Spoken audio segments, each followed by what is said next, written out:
Welcome to this deep dive, where we explore fascinating topics to extract the knowledge you need. Today, we're striking a chord with a question that has echoed through history. What's the connection between music and healing? Knowing your interest in gaining a solid understanding quickly, we've compiled some compelling material to explore how this relationship has been perceived and applied across different times and cultures. It's a connection that resonates on a fundamental level, isn't it? Music has the power to move us emotionally, and it's intriguing to trace how various societies have acknowledged and, well, formalized this link to our well-being. Our exploration today will take us from ancient beliefs right up to the development of a dedicated modern profession. And, while we'll be focusing primarily on the evolution of this connection in Britain, it's worth noting that the idea of music as a healing force has incredibly deep roots. We're talking ancient Egypt, indigenous rituals worldwide, countless traditions, really. Absolutely. And a fitting place to begin is with a figure who embodies this very connection, Saint Cecilia. Now, she's widely recognized as the patron saint of music, but her story goes way back, 2nd century AD. It's interesting how the legends around her changed over time. By the 13th century, she was definitely associated with music pictures of her playing instruments, singing, but the original legend apparently recounts that she sang in her heart to the Lord alone. That's a crucial distinction, a really key point. The liturgical texts connected with Saint Cecilia even include that phrase, singing in the heart. And this inner music is linked to the idea of transformation, of change within. So right from these early symbolic associations, we see music tied to something deeper than just sound. It's about our inner lives, the potential for real personal shifts. Which brings us forward quite a bit, many centuries, to Canon Frederick Kill Harford in late 19th century Britain. This is where our narrative takes a really tangible turn. Harford, a musician and composer himself, he actually conceived of creating a guild of what he called musician healers. And significantly, he named it the Guild of Saint Cecilia. Right, directly referencing that early symbolic link. Canon Harford's initiative, this was late 1800s Britain, it marks a really important step. It represents one of the earliest organized, documented efforts to intentionally use music for therapeutic purposes. His vision wasn't just general enjoyment, it was specifically applying music to illness, to suffering.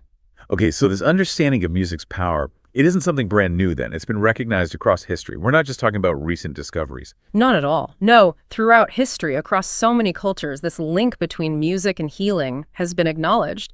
And beyond just, stories or anecdotes, there were even early, quite serious attempts by physicians, people like Louis Roger, Hector Chomet, who were genuinely interested in examining music scientifically as a potential tool in medicine.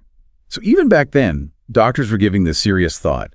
Going beyond just making you feel better, were there any early theories about how music might be working? Yes, there was definitely growing interest. For instance, some early thinking suggested music as a sensory stimulus might sort of distract from or even counteract negative sensations like pain.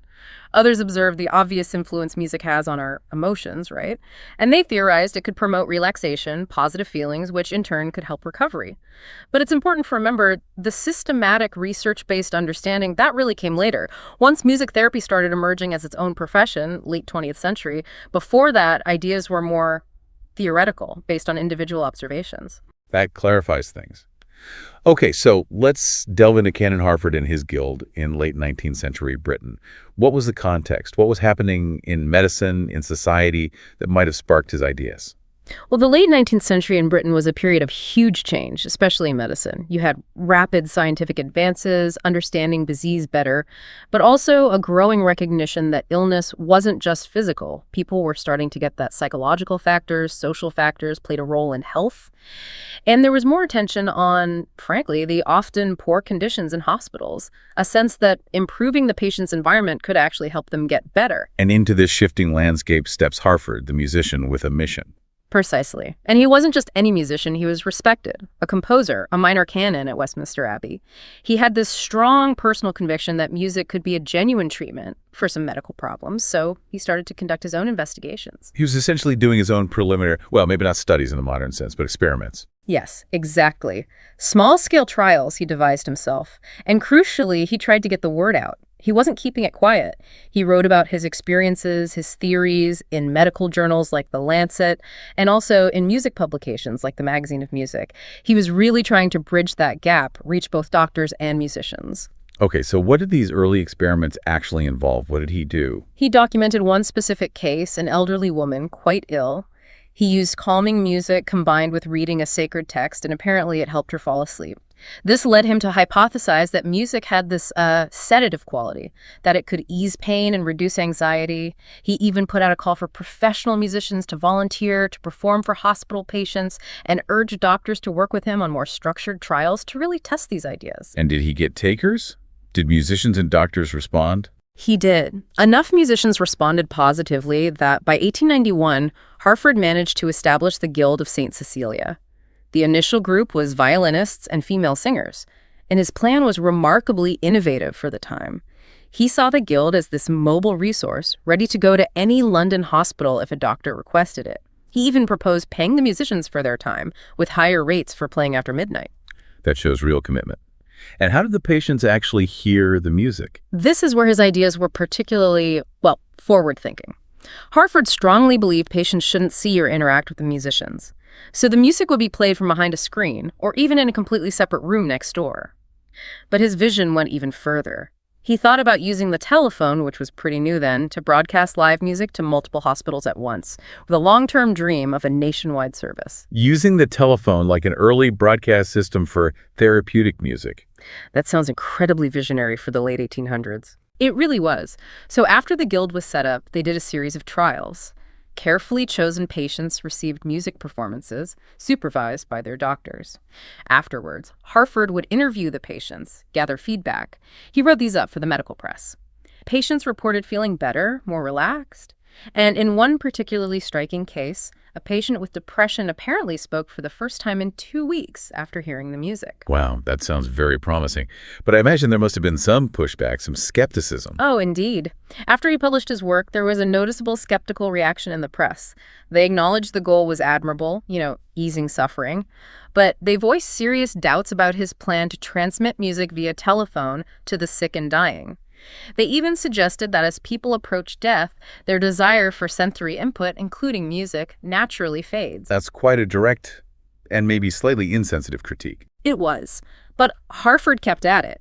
He continued experimenting, even broadened the music choices to include more energetic, stimulative pieces, not just the calming, sedative ones. He meticulously questioned patients about how different music affected them for various conditions, recorded everything. But, he admitted himself, the results were a bit inconsistent. He didn't feel he had enough solid data to draw firm conclusions. So it wasn't a clear, straightforward success story then? Not entirely. The initial focus was mostly on patients with what they called nervous conditions back then. Later, during a scarlet fever outbreak in 1892, they even played music for those patients. They took precautions, mind you, had trained medical staff handle things to protect the musicians. Again, responses varied. One doctor claimed the music actually helped lower fevers. But the Musical Times published an editorial that was pretty critical of the whole project. It sounds like there was this real tension, enthusiasm for the idea, but also this demand for, hard scientific proof. Exactly. The Guild carried on for several more years, but eventually the rising costs of running it, plus Hartford's own declining health, stopped it from growing. When he died in 1906, the Guild pretty much faded away. Interestingly, an editorial in the British Medical Journal around that time acknowledged the Guild had done some good, particularly calming patients, maybe even helping with fever in some cases, but they doubted music could ever become a truly recognized medical treatment. They concluded the Guild, despite good intentions, had perhaps aimed too high. A somewhat poignant end to Hartford's pioneering vision. The Guild dissolves, and there's still this underlying skepticism. It is. After Hartford died, the Guild of St. Cecilia was largely forgotten. It might have seemed like his dream of integrating music into healthcare died with him. However, when you look closely at the core principles behind his work, you can see that remarkably similar ideas became the very foundation for later developments in music therapy. Okay, so what were those fundamental ideas, those key precepts of his work? Well, we can pick out several crucial concepts. First, the basic belief that music genuinely can positively affect patients in physical or emotional distress. That's fundamental. Second, the idea that music can be an effective treatment, especially alongside conventional medicine. Third, he saw how vital cooperation between doctors and musicians was.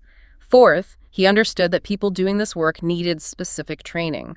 And finally, he stressed the need to systematically evaluate the work and, importantly, publish the findings.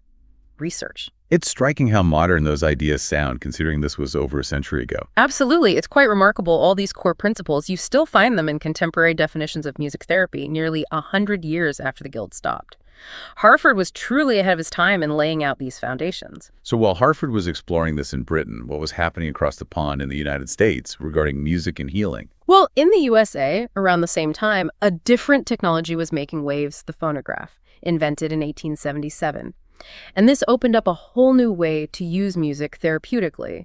With gramophone records, music started appearing more regularly in hospitals, initially, for general entertainment, distraction during the day, and then as a way to help patients sleep, relax at night. So recorded music, it started playing a bigger role in the hospital environment. Yes, and it went beyond just general comfort. Music was even being played in operating theaters to help calm patients before and during anesthesia. There's a documented account from a Dr. Evan O'Neill. He described using a phonograph in his operating room specifically to, quote, calm and distract patients from the horror of the situation, both before and during general anesthesia. That's a very practical, immediate use for music. Were they seeing actual benefits? Indeed. O'Neill and others were impressed by what seems like real physiological effects. They observed it appeared to make anesthetics work better, more efficiently, and even seemed to lead to smoother, faster recovery after surgery.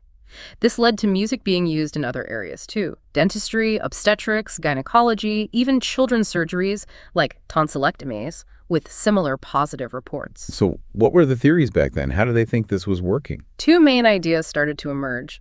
One was more sort of scientific, the thought that the sensory input of music, hitting the nervous system, could somehow neutralize or block out other negative inputs like pain or fear, making procedures easier to handle. The second was the more obvious effect on mood. They saw music provided comfort, pleasure, and could counteract negative feelings like anxiety, boredom, tension. It sounds like the U.S. focus was maybe a bit different, perhaps more immediately practical, centered on recorded music in specific medical situations. That's a fair way to put it. And this growing interest in music's potential within American hospitals led to various organizations popping up, dedicated to promoting its use in healthcare.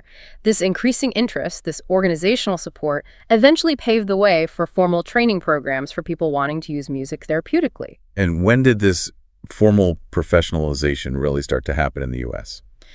The early to mid-20th century saw some key steps. 1919, Columbia University offered a course in musicotherapy, led by Margaret Anderton, a British musician focused on orthopedic conditions. Then, 1926, the National Association for Music in Hospitals was formed. By 1944, Michigan State University had the first actual academic curriculum for music therapy. The next year, 1945, the National Music Council set up a music therapy committee. 1946 saw Kansas University and the University of Texas offering full academic courses. And finally, 1950, the National Association of Music Therapy, NAMT, was officially founded. That's quite a rapid period of growth and formalization in just a few decades. The U.S. seems to have quickly established music therapy as a distinct field. Yes, and during this first half of the 20th century, both in the U.S. and Britain, you start seeing two distinct models emerge for using music therapeutically in medicine. On one hand, you had recorded music and live performances providing therapeutic entertainment, distraction, comfort. That's the recreational model. On the other hand, music was used more directly as an adjunct to specific medical treatments, like in surgery or dentistry. That's more the medical model.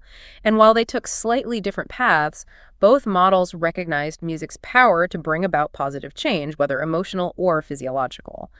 Both were seen as helping overall recovery. Okay, so while the U.S. was developing along those lines, what was happening specifically with the recreational model back in Britain?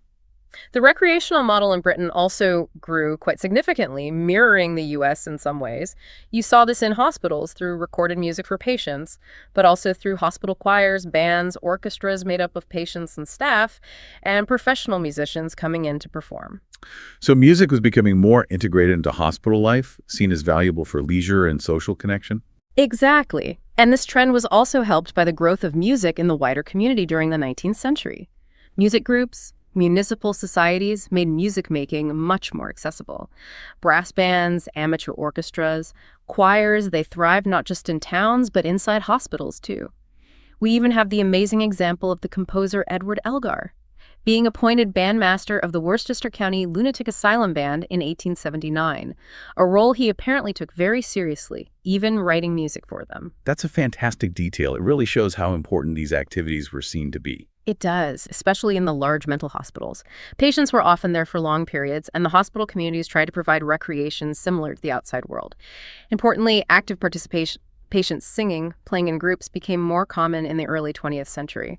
The therapeutic value of doing music was being recognized. Were there other big influences on the recreational model in Britain beyond hospitals? Yes, World War II was huge. ENSA, the Entertainment's National Services Association, brought music to servicemen, both active and recovering. It was seen as absolutely vital for morale. Then, after the war, Sylvia Lindsay founded the Council for Music in Hospitals. It started small, but grew into a major charity that still organizes thousands of live music performances in UK hospitals every year. So music was recognized as crucial for comfort, morale, especially during tough times in recovery. Absolutely. And children in hospitals really benefited too. Before the 1970 Education Act, kids with disabilities or illnesses like polio often spent years in hospital. They were often deemed ineducable, awful term, and excluded from regular school. But musicians and teachers in hospitals found incredible potential in these children, no matter how severe their conditions. That's so important, finding ways to connect with kids who are otherwise left out. It is. A report called Music in the Wards detailed music teaching at Queen Mary's Hospital for Children in Carshalton. The focus wasn't just listening, but active participation, using music remedially, like linking rhythm to physical exercises. There's a really moving description of lessons in a muscular dystrophy ward. Boys in wheelchairs, learning music notation, singing, playing bamboo pipes if they still had finger movement. Music became this vital, creative, intellectual outlet as their physical abilities declined, broadening their horizons even as their physical world shrank. That's a truly powerful example of music transcending limitations, offering expression. It is. The same report describes teaching in a unit for young kids with cerebral palsy. Huge challenges there. Severe physical and cognitive limits, making normal communication hard. But the report stressed how music could reach these children, providing emotional and mental experiences they couldn't get otherwise. It turned the lesson into something active, engaging for each child. The author, Juliet Alvin, wrote about her belief in music's power to connect with the deprived mind and body. This work really showed how music could be recreational, educational, and therapeutic, often all at once, leading to what you might call an educational model of music therapy. Juliet Alvin, her name keeps popping up. She sounds like a really central figure in British music therapy. Oh, absolutely pivotal. Born in France, a highly accomplished professional cellist, she settled in England and became deeply committed to performing in hospitals, institutions, special schools. Her direct experience playing for and with people facing all sorts of challenges inspired her to organize meetings, information groups for interested doctors and musicians. And by 1958, she'd gathered enough support to set up the first dedicated music therapy organization in Britain, the Society for Music Therapy and Remedial Music, later renamed the British Society for Music Therapy, or BSMT. So this marks a crucial moment, the formal organization of music therapy as a distinct field in Britain. It really was. The first meeting brought together musicians, doctors, educators, therapists, students, a real mix. The opening address was by Frank Howes, the music critic of the Times, talking about the effects of music.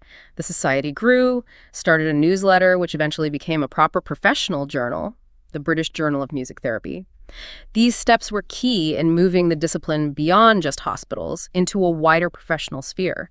And Juliet Alvin was a driving force, culminating in her establishing the very first formal music therapy training course in Britain in 1968 at the Guildhall School of Music in London. It seems like the field was really starting to solidify, getting structure, a professional identity. But you mentioned another big influence earlier, analytical psychiatry, psychoanalysis. How did those ideas connect with music therapy? Well, Freud's psychoanalytic approach had a massive impact everywhere, right? And music therapy wasn't immune. Key ideas like free association, letting thoughts flow, the focus on the unconscious, using interpretation, and especially the importance of the therapeutic relationship between analyst and patient, all of these started to resonate with people using music therapeutically. And how did these ideas from one-on-one psychoanalysis move into group settings and then connect with music? Two British analysts were key here. S.H. Folks and W.R. Bion.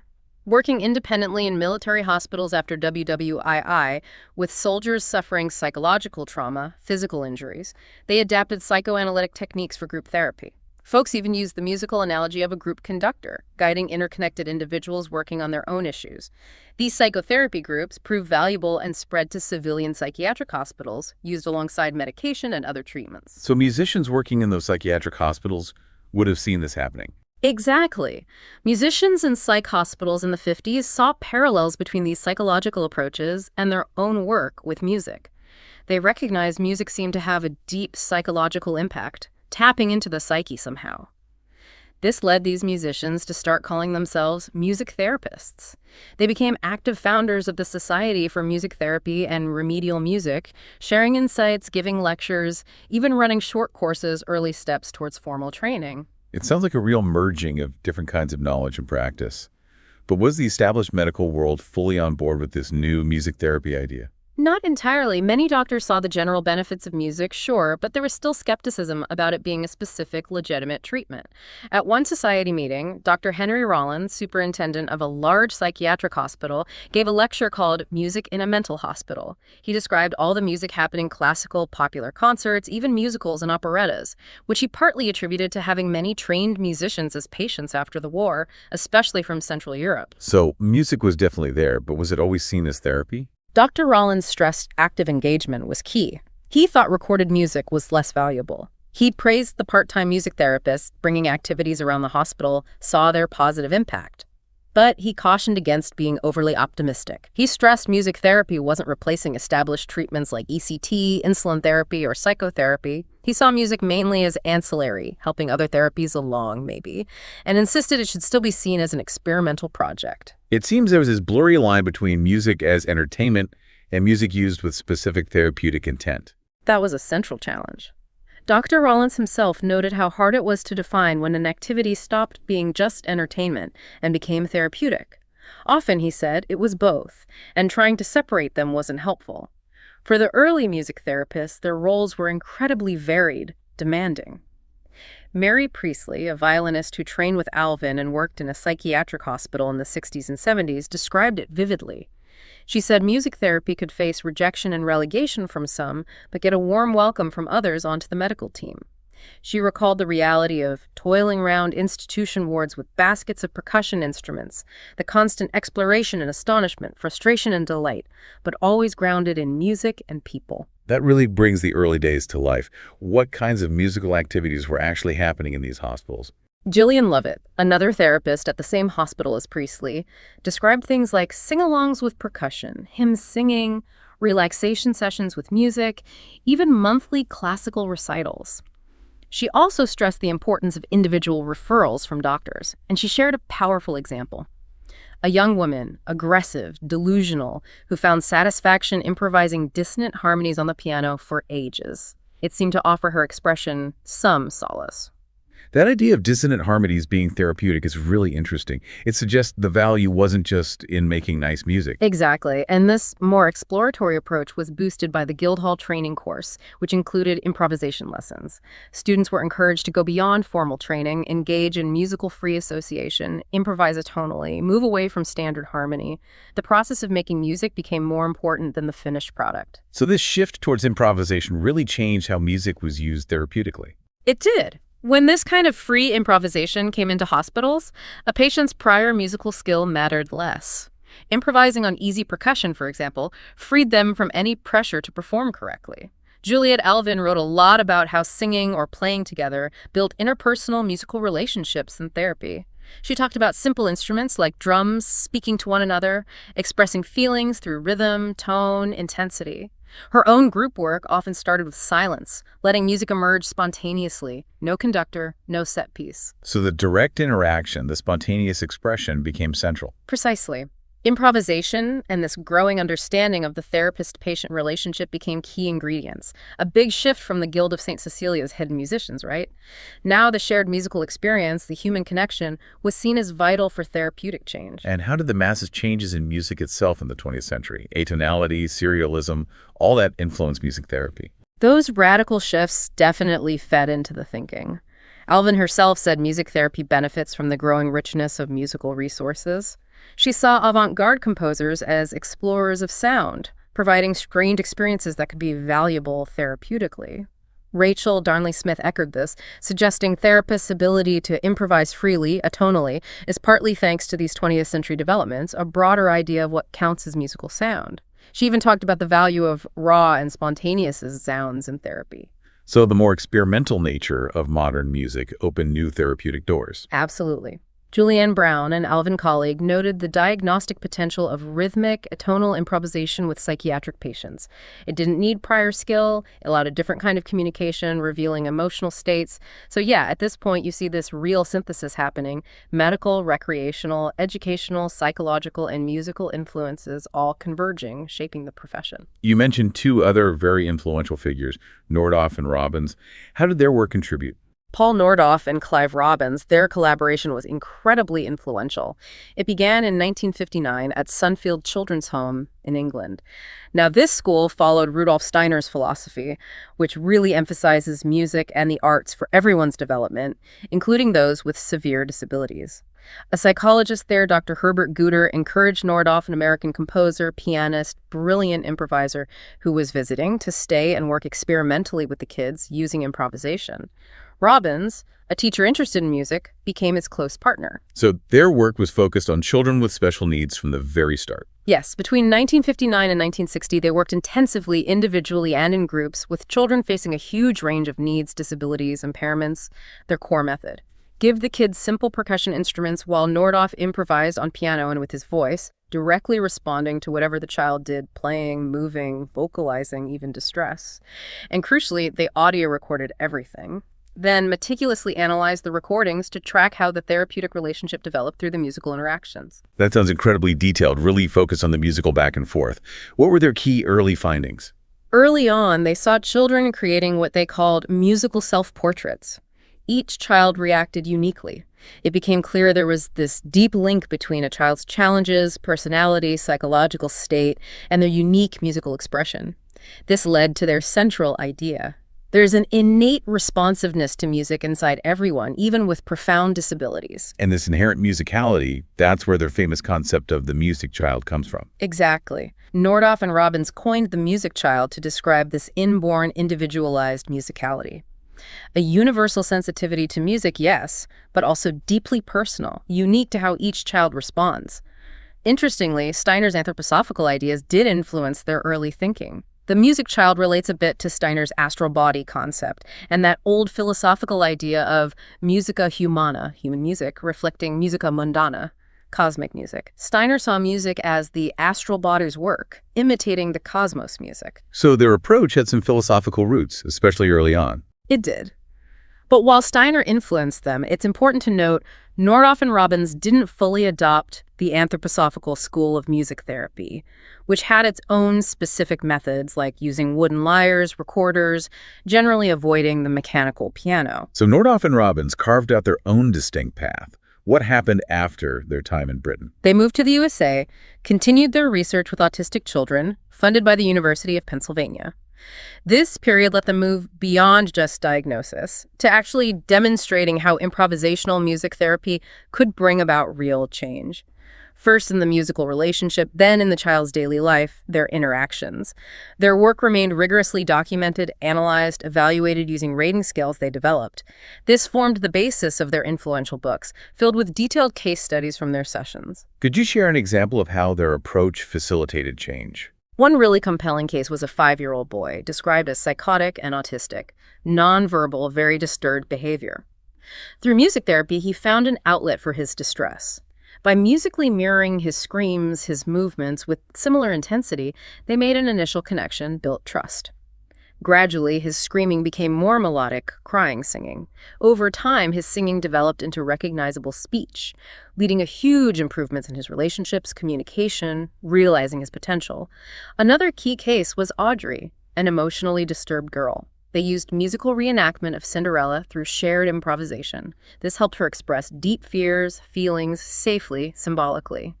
This process boosted her self-awareness, ultimately allowing her to return home to her family. Those are incredibly powerful illustrations of their improvisational approach, and they eventually came back to Britain to share this work. Yes. They returned in 1974 to set up the first training course based specifically on their improvisational approach. Initially, it was aimed at musicians with strong piano improvisation skills wanting to work with children with special needs. But later, the course expanded to include working with adults, too. So by the mid-70s, there were basically two main professional training routes for music therapists in Britain. That's right. By 1976, you had Alvin's Guildhall program and the new Nordhoff-Robbins course. Both awarded postgraduate diplomas.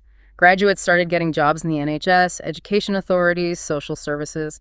But at that stage, pay scales conditions were still a bit inconsistent. There wasn't formal government recognition of the qualification yet. Sounds like the profession was growing steadily in numbers, but still needed that official stamp of approval and standardization? Exactly. The next big step was getting a recognized career and salary structure. In 1976, the Association of Professional Music Therapists, the APMT, was formed. This became the main governing body for qualified therapists, membership strictly for those with recognized training. Through the APMT's persistent lobbying, in 1982, the Department of Health and Social Security finally awarded music therapists a formal career structure and grading system, comparable to other allied health professions like physios or OTs. That must have been a massive milestone for the profession in Britain. Real security recognition. A pivotal moment, absolutely. The APMT remains the main official body today, focused on standards, regulation. While the BSMT, the earlier society, now focuses more on publicizing the field meetings, workshops, publications with a broader membership including the public. And the number of trained therapists kept growing after this official recognition. Yes, with a solid foundation, more university training programs sprang up across Britain. Numbers grew steadily. You can see the timeline. 1958 Society formed, 1968 Guildhall course, 1974 Nordhoff-Robbins course, 1976 APMT formed, then the big one, 1982 pay structure, then the 90s saw more courses part-time, master's level, culminating in state registration in 1996. By 1998, there were nearly 400 practicing music therapists in Britain. Significant growth, though still fewer than the U.S. at that time you mentioned. That's true. In 98, the U.S. had over 3,000 and more undergraduate programs. In Britain, training has mostly stayed postgraduate. You need a music degree or equivalent, high musicianship, including improvisation, and you have to get through a tough interview process assessing suitability. Completing the 1 or 2 year course gives a diploma or master's. Then there's mandatory supervised clinical work before full APMT membership. So a strong emphasis on both musical skill and thorough clinical training. Absolutely. While specifics vary between courses, there's a core set of competencies. Supervised practice with diverse populations, adults and children, facing various needs, illnesses. Extensive lectures on medical, psychological conditions. Developing strong improv skills is central. Plus, usually, classes in voice and movement for nonverbal communication. And increasingly, more focus on research methods, dissertations driven by employers wanting evidence-based practice. So today in Britain, where is music therapy most commonly applied? The range of settings has expanded hugely. Beyond general and psychiatric hospitals, it's increasingly used in hospices, palliative care, cancer HIV units, neurology, eating disorders, addiction treatment, care for people with Alzheimer's and dementia, pain management, reducing anesthesia needs. More recently, it's moved into forensic psychiatry, working with offenders, and also vital work in child protection, supporting abused or neglected children. Sounds like it's integrated into a really wide spectrum of health and social care. It is. But despite all this progress, professional recognition, those skeptical attitudes Ken and Harford faced, they still crop up sometimes. The profession is still striving for full, consistent recognition as a necessary, valuable intervention. Yes, it has state recognition, validated training, a strong professional body, but challenges remain. One ongoing struggle is getting adequate financial recognition for highly skilled work. And the arts, including music therapy, can be vulnerable when resources get tight. It's a reminder that even with professionalization, there are still hurdles: acceptance, resources. Exactly. It's a bit like classical music constantly needing to prove its popularity for funding. Music therapy faces that challenge too, consistently showing its value, being accepted as serious, essential, even when benefits aren't easily measured in pounds and pence. Remember, one reason the Guild of St. Cecilia faded was lack of funding, plus that comment they aimed too high. It's vital today's therapists keep aiming high in their work, but also ensure the profession's long-term sustainability and recognition. It has been a fascinating journey, tracing that path from St. Cecilia's symbolic connection right through to a regulated profession in Britain today. It has, and I think a key takeaway for you is this persistent human recognition across centuries, across cultures, of music's deep power to affect our inner lives, its potential to help us heal. Even without our modern scientific understanding, that fundamental link was intuitively felt, explored in so many ways throughout history. It really makes you think about the profound impact of something seemingly so intangible. How can music have such concrete effects on well-being? It certainly opens up questions about what other non-traditional approaches to health might hold significant, maybe unexplored potential. Thank you for this incredibly insightful deep dive. It's definitely given me a lot to think about.